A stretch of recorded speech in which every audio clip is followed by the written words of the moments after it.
Morning, all. All right, so we're going to take a look at the 1968-1969 season. The Montreal Canadiens jersey being sported by me again is a sign that this is still a good time to be a Habs fan.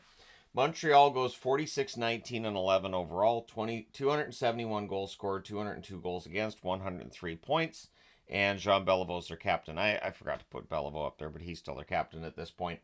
They're playing out of the Montreal Forum, 19,000 people. That's the capacity there. I haven't done the capacities of the arenas in a bit, so why not?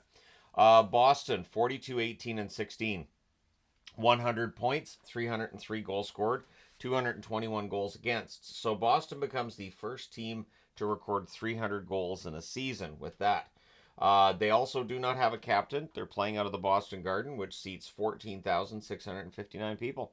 The New York Rangers, 41-26-9 record, 91 points, 231 goals scored, 196 goals against. Bob Nevin is their captain. They're playing out of Madison Square Garden, which seats 17,250. Toronto Maple Leafs, 35-26-15, 85 points, 234 goals scored, 217 goals against, and back in the playoffs. They're playing out of Maple Leaf Gardens, 16,316 being the capacity there, and their captain is still George Armstrong. Detroit, 33-31-12, 78 points, and they missed the playoffs, even though if they'd been in the West, they would have been second place. So I can't imagine if this happened now how things would turn out. But yeah, they're playing out of the Detroit Olympia, which seats 15,000, 239 goals scored, 221 goals against, and of course 78 points, as I said. Alex Delvecchio being their captain. The Chicago Blackhawks, one of a couple of teams without a captain. They finished 34-33-9, 77 points, 280 goals scored, 246 goals against. They are playing out of the Chicago Stadium, which seats 16,666. Again, if they'd been in the West, they would have been second, but being in the East, they are last overall. St. Louis wins the West, a record of 37-25-14, 88 points, 204 goals scored, 157 goals against, playing out of St. Louis Arena, which seats 14,500, and their captain is Al Arbor. The Oakland Seals, one of two times this team makes the playoffs. They had a record of 29-36-11, 69 points, 219 goals scored, 251 goals against. The Seals never had a winning record either. They play out of Oakland Alameda County Coliseum Arena. 15,000 people fit into that building. It's a mouthful. Ted Hampson being their captain. Ed Van Impe is the captain of the Philadelphia Flyers, who finished 20-35-21, so they have 61 points. 174 goals scored, 225 goals against. They're playing out of the Spectrum, which seats 14,558 people. The LA Kings, 58 points. They still get in the playoffs. They finished 24-42-10 overall. 185 goals scored, 260 goals against. They play out of the Forum. 16,005 people, the capacity in the Forum. And Bob Wall is their captain. The Pittsburgh Penguins, 20-45-11 record. 189 goals scored, 252 goals against, 51 points. And yeah, rough season for them playing out of Civic Arena, 12,580 being the capacity there. Earl R. Ignerfield is their captain. He's actually traded mid-season to Oakland. So, Earl Ignerfield. All right. Minnesota North Stars finished 18-43-15, 189 goals scored, 271 goals against. They also have 51 points. Playing at a Metropolitan Sports Center, 15,000 people fitting into that building. And Moose Vasco is the captain of the Minnesota North Stars at this point. All right, so some weirdness. June 27th of 1968, the NHL has a beauty pageant. So each team picks a young lady that is the representative for that team in the beauty pageant. It is won by the Minnesota North Stars pick. So the Minnesota North Stars, not a team that's winning a lot at this point, but they have Miss NHL, and she was the NHL's ambassador for the 68-69 season.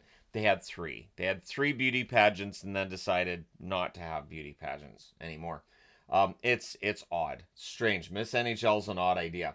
Bobby Orr revolutionizes how defensemen are used by jumping into the attack, and we start seeing goals go up by a lot. Offense goes up a lot that season, and the reasons that are given is that you have a lot of expansion, so there's a lot of inexperienced defensemen, and just teams are getting better at the attack and the offense side of things. Phil Esposito, Bobby Hull, and Gordie Howe are the first 100-point scorers in NHL history.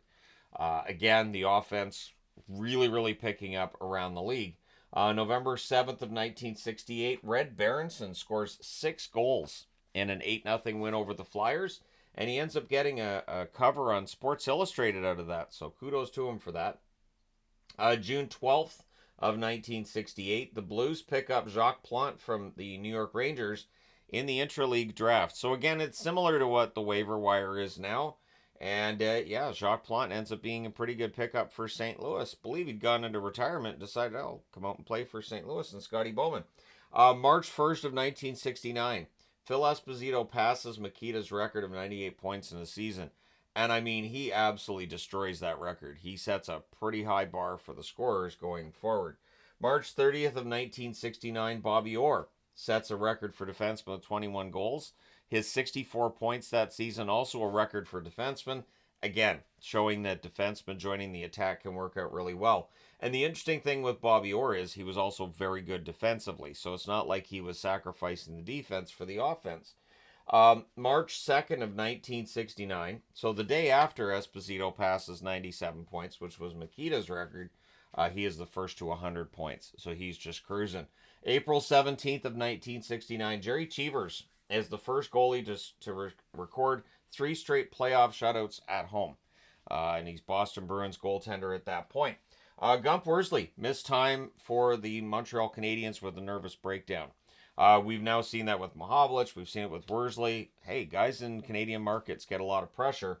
You don't see guys going out with nervous breakdowns. You see them going into the NHLPA assistance program and then people passing whatever judgments. But honestly, the stress can get to anybody. This is also the last season until 97-98 where the Chicago Blackhawks missed the playoffs. So Chicago started the 60s with a lot of optimism. They end the 60s on a down note, but they would be back in the playoffs going forward. March 20th of 1969, Bobby Hull breaks his own record with his 55th goal that season. So, pretty good year for Bobby Hull. So the Hart Trophy goes to Phil Esposito of the Boston Bruins. He also wins the Art Ross Trophy. The Calder goes to Danny Grant of the Minnesota North Stars. The Norris Trophy, for the second time in 8 straight seasons, goes to Bobby Orr of the Bruins. The Vezina goes to Glenn Hall and Jacques Plante of the St. Louis Blues. So St. Louis with 2 veteran goaltenders who everybody likes quite a bit, and they're still considered to be 2 of the best. The Lady Byng goes to Alex Delvecchio of the Detroit Red Wings. The Conn Smythe goes to Serge Savard of the Montreal Canadiens. And the Masterton goes to, Masterton goes to Ted Hampson of the Oakland Seals. Masterson. Mary Stuart Masterson, not Bill Master. Anyways, Masterton, you guys know what I'm talking about. So the All-Stars that season, the first team All-Star is Phil Esposito of the Bruins, Jean Beliveau of the Montreal Canadiens, still a second team All-Star, even though he's 37 at this point. On the right side, Gordie Howe of Detroit, still the first team All-Star. He's pushing 40 at that point. Yvon Cournoyer of the Montreal Canadiens, second team All-Star. On the left side, Bobby Hull of the Chicago Blackhawks, first team All-Star. Frank Mahovlich of the Toronto Maple Leafs, second team All-Star. On defense, Bobby Orr of the Boston Bruins and Tim Horton of the Toronto Maple Leafs are your first team All-Stars, and your second team All-Stars are Ted Green of the Boston Bruins and Ted Harris of the Montreal Canadiens. In net, Glenn Hall of the St. Louis Blues is first team All-Star. Eddie Jockman of the New York Rangers is the second team All-Star that season. So when we look at the top scorers, again, this division's really dominating. Phil Esposito of the Bruins finishes with 74 games played, 49 goals, 77 assists, 126 points. The record was 97 going into that season, so he just destroyed it. Bobby Hull, 74 games, 58 goals, 49 assists, 107 points. Gordie Howe, 76 games for Detroit, of course, 44 goals, 59 assists, 103 points. I mentioned he's getting around 40, right? Stan Mikita for Chicago, 74 games, 30 goals, 67 assists, 97 points. So he equals a career high there.